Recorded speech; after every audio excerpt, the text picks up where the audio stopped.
Major करने की जरूरत ही नहीं है। टोटल कोलेस्ट्रॉल कितना है, एचडीएल कितना है, एलडीएल कितना है, यूरिक एसिड कितना है, ट्राइग्लिसराइड कितना है, ये आपका काम नहीं है, बॉडी का काम है, बॉडी को करने दो ना भाई। आप क्यों इसका वो देख रहे हैं? Why you are thinking much about it? Let the body decide how much it is needed. कभी कभी रेयर केस में किसी का कोलेस्ट्रॉल अगर 300 से ऊपर हो जाता है, 300 से ऊपर हो जाता है, 300 टोटल कोलेस्ट्रॉल की बात कर रहा हूं, तब उसके हार्ट डिजीज के चांसेस थोड़े बढ़ सकते हैं। 300 से ऊपर। 1978, right, Harrison principle of internal medicine, right, 1978 की बुक पढ़ेंगे तो वो 300 था, फिर 250 हो गया, धीरे धीरे करते करते करते करते, राइट। इसकी कहानी मैं अलग से आपको बताऊंगा, राइट। लेकिन 300 से ऊपर रेयर केस में, तो क्या तब कोलेस्ट्रॉल की दवा लेनी चाहिए? तब भी लेनी नहीं चाहिए, क्योंकि हमारा काम बाकी सारे केमिकल को घटाना नहीं है, सिर्फ कोलेस्ट्रॉल को घटाना है। तो कोलेस्ट्रॉल को घटाने का एक फॉर्मूला मैं बताता हूं, अगर आपको वाकई में घटाने का शौक है, राइट। पहली बात तो उस पर ध्यान मत दीजिए, लेकिन फिर भी ध्यान दे रहे हैं घुमा फिरा के, नहीं मुझे घटाना ही है, तो सिर्फ एक काम कीजिए, वो खाना मत खाइए जिसमें कोलेस्ट्रॉल हो। अब सवाल क्या आएगा? कैसे पता चले कौन से खाने में कोलेस्ट्रॉल है, कौन से में नहीं है? उसके लिए सिर्फ एक बात याद रखिए, कोलेस्ट्रॉल बनाने की ताकत भगवान ने सिर्फ एनिमल्स को दी है। यू आर एनिमल और यू आर प्लांट? एनिमल। सिर्फ एनिमल ही कोलेस्ट्रॉल बना सकते हैं। काजू एनिमल है कि प्लांट है? Zero cholesterol, right. तो प्लांट से कोलेस्ट्रॉल होता ही नहीं, ये प्लांट में ताकत है ही नहीं। तो सिंपल बात ये है कि अगर आप एनिमल नहीं खा रहे हैं और डेयरी प्रोडक्ट जो कि एनिमल प्रोडक्ट है नहीं ले रहे हैं, सो कोलेस्ट्रॉल काजू में नहीं है, हो भी नहीं सकता, क्योंकि वो तो प्लांट है। कभी अगर एनिमल के अंदर से काजू निकल रहा होगा तो मुझे उसका पता नहीं, right. As long as it is plant, it is having zero cholesterol. तो बस एक बात देखिए, क्या ये प्लांट है? तो जीरो कोलेस्ट्रॉल, राइट। तो जितना मर्जी खा सकते हैं, जितना आपका दिल करे, जब तक पेट ना भर जाए, जी ना भर जाए, तब तक खा सकते हैं, बेशुमार खा सकते हैं। हाँ, ये बात तो है। तो एक ही रूल है, try to reduce the animal food. Only animal food contain cholesterol, plant food do not contain cholesterol. जो लोग कई बार हमारे पेशेंट होते हैं, बोलते हैं हम तो एनिमल नहीं खाते, लेकिन डेयरी प्रोडक्ट तो खाते हैं ना, तो वो भी कोलेस्ट्रॉल है, पूरी तरह से वो कम्स फ्रॉम एनिमल, राइट। जहाँ जहाँ मेरे सेंटर है, मलेशिया में, वियतनाम में, वहाँ सब नॉन वेज है, उनके बिना वो चलता ही नहीं काम उनका। अगर उनको बोलूँगा कि एनिमल फूड मत खाओ तो मेरा सेंटर ही बंद हो जाएगा वहाँ पे। तो फिर उनसे मैं नेगोशिएट करता हूँ, बार्गेनिंग, राइट। तो नेगोशिएट करता हूँ कि फिर मैं उनको बोलता हूँ कि ठीक है भाई, एनिमल फूड खाना है तो कम खाओ, नंबर 1, राइट। हफ्ते में 1 बार, 2 बार, 3 बार, जो 3 बार मान जाए, नहीं तो 4 बार, राइट, कहीं तो माने। और अगर आप एनिमल फूड ले ही रहे हो तो वो वाला एनिमल लो जिसमें कम कोलेस्ट्रॉल हो। सवाल क्या है? कैसे पता चलेगा कौन से एनिमल में कम कोलेस्ट्रॉल है? कैसे पता चलेगा कौन सा एनिमल कम हार्मफुल है हमारे हार्ट के लिए? सिर्फ एक नियम, लेस नंबर ऑफ लेग्स, जितने कम लेग्स होंगे एनिमल के, उतने कम कोलेस्ट्रॉल, राइट, सिंपल। तो मैं उनको ये बोलता हूं, खाना, एनिमल फूड खाने से पहले देख लो कितने पैर है, गिन लो पहले। Beef and pork 4 legs, very very harmful. Chicken 2 legs, चलो ठीक है। फिश नो लेग्स, और अच्छा, राइट, मतलब अच्छा, कम बुरा, राइट। तो जब भी उनको बोलता हूं कि खाने से पहले प्लेट में देखो कितने लेग वाले एनिमल हैं, राइट। सो और अगर आपको लैंड एनिमल और सी एनिमल में, सी एनिमल इज बेटर। और सी में भी जब देखना चूज करना, तो जैसे octopus 8 legs, avoid it, right. Crab more legs, avoid it. Fish, right, you can take it. Egg, it comes from chicken which is having 2 legs, like this, right. इस तरह से आप इसको कर सकते हैं। एक पेशेंट ने मुझे बोला, डॉक्टर साहब व्हाट अबाउट स्नेक? सो सांप के अंदर अगर आप माइक्रोस्कोप लेके देखेंगे तो millions of, thousands of legs are there inside, hidden inside the skin. मतलब वो गॉड ने इंडिकेट कर दिया भाई, हजारों लेग हैं इसमें, मतलब ये कितना ज्यादा खतरनाक है, आप अंदाजा इसी बात से लगा सकते हैं, राइट। तो मैं ये बोलना चाह रहा हूं कि कोलेस्ट्रॉल एक्सट्रीम केस में अगर 300 से ऊपर है, according to Harrison principle of internal medicine, right, तो वो हार्मफुल हो सकता है। उस केस में वो तभी हो सकता है इतना ज्यादा किसी का, जब वो ज्यादा कोलेस्ट्रॉल वाले फूड खा रहा हो। कोलेस्ट्रॉल वाला फूड इज एनिमल फूड, और एनिमल में भी animal with more number of legs. So ये सिंपल फॉर्मूला याद रखेंगे तो कोलेस्ट्रॉल के बारे में you need not to worry at all, उसके बारे में आपको सोचने की जरूरत नहीं है। एक एक्सपेरिमेंट अभी हम करेंगे, उस एक्सपेरिमेंट से मैं आपको ये समझाऊंगा कि कोलेस्ट्रॉल की दवा क्या कर सकता है आपके लिए। Do you have this with you? एक पेन पेन एक पेन ले लीजिए, जिनके पास पेन है, और ये हाथ में ले लीजिए। Thank you. आपको क्या करना है, ये ट्रायंगल है, अपने हाथ में रखिए, और इस ट्रायंगल के बीचों बीच एक छेद कर लीजिए, make a hole in the centre, जैसे मैंने किया, लाइक दिस।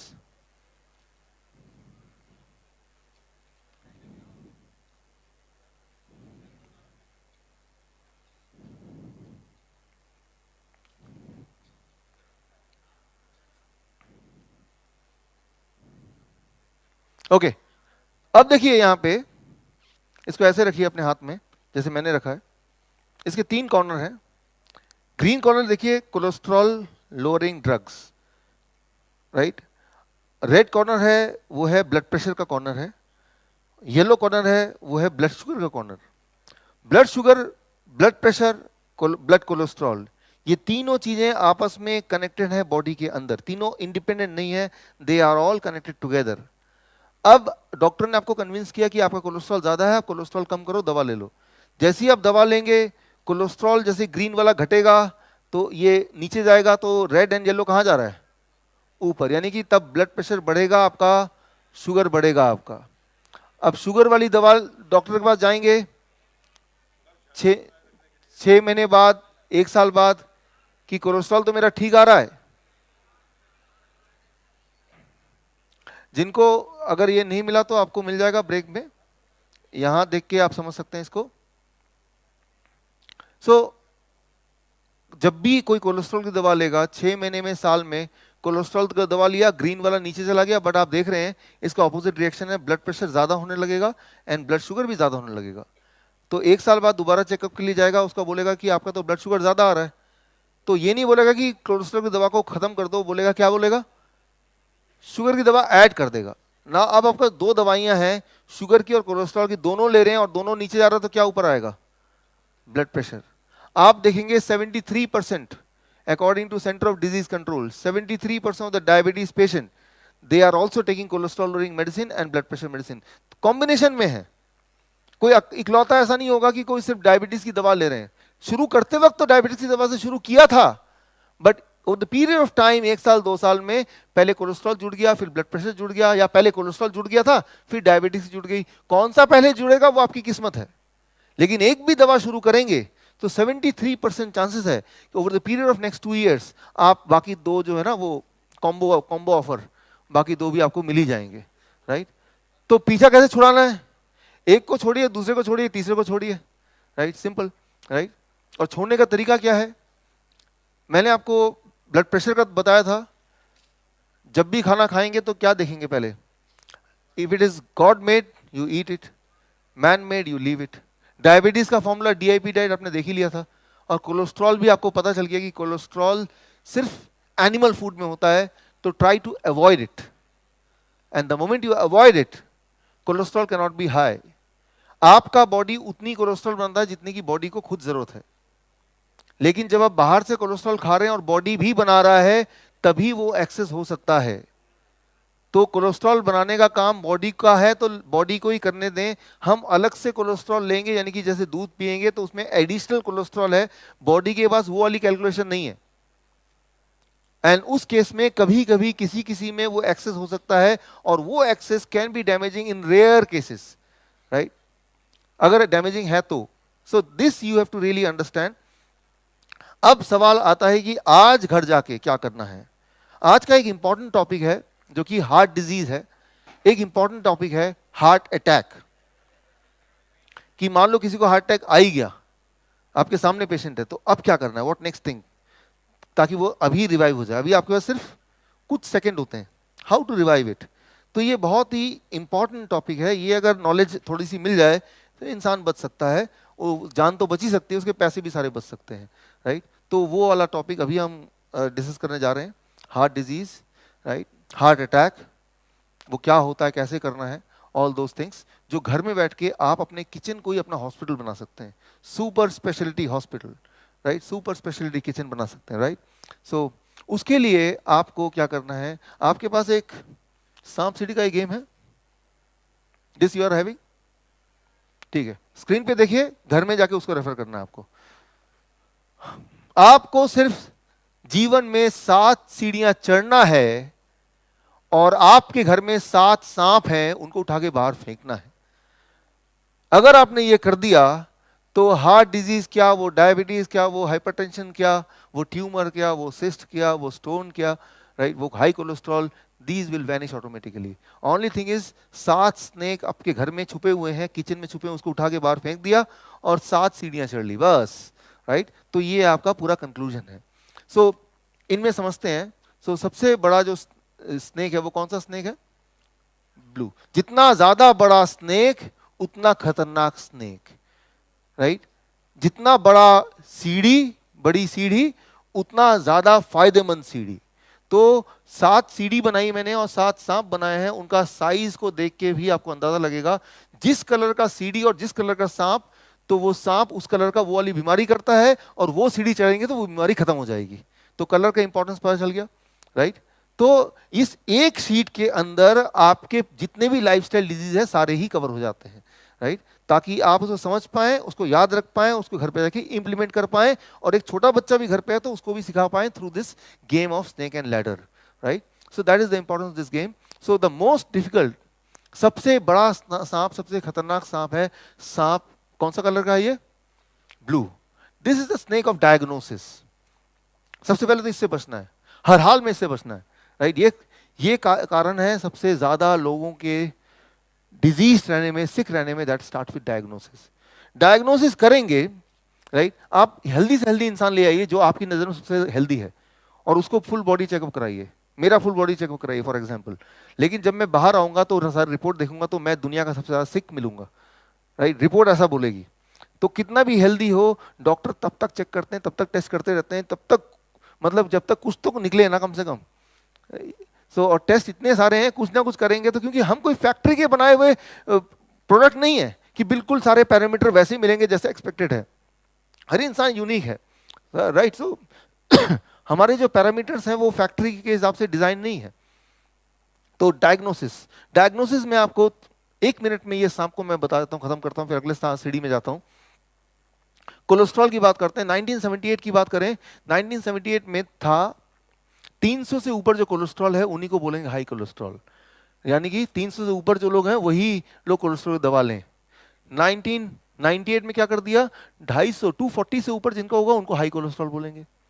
1998 के बाद क्या कर दिया, 200 से ऊपर जो है वो हाई कोलेस्ट्रॉल और ये नॉर्मल। आप देखिए थोड़े से लोग नॉर्मल रह गए और ज्यादा लोग जो है वो एबनॉर्मल हो गए। और आज की बात करें नाउ, राइट, तो अब नया रूल ये है कि किसी की उम्र अगर 45 से ऊपर है तो उसको टेस्ट करने की जरूरत नहीं है, सीधा कोलेस्ट्रॉल की दवा स्टार्ट कर दो, राइट। तो ये नया रूल है, राइट। यहां तक कि ब्रिटिश मेडिकल जर्नल में आपको हैरानी होगी कि ये भी सजेशन आया फार्मास्यूटिकल कंपनी का कि भाई कोलेस्ट्रॉल की दवा इतनी जरूरी है कि आप जो वाटर टैंक में उसमें उसी में घोल दें पानी हर एक के घर में आएगा ही, ये एक अमृत है, हर एक के पेट में अपने आप जाएगा, यहां तक, राइट।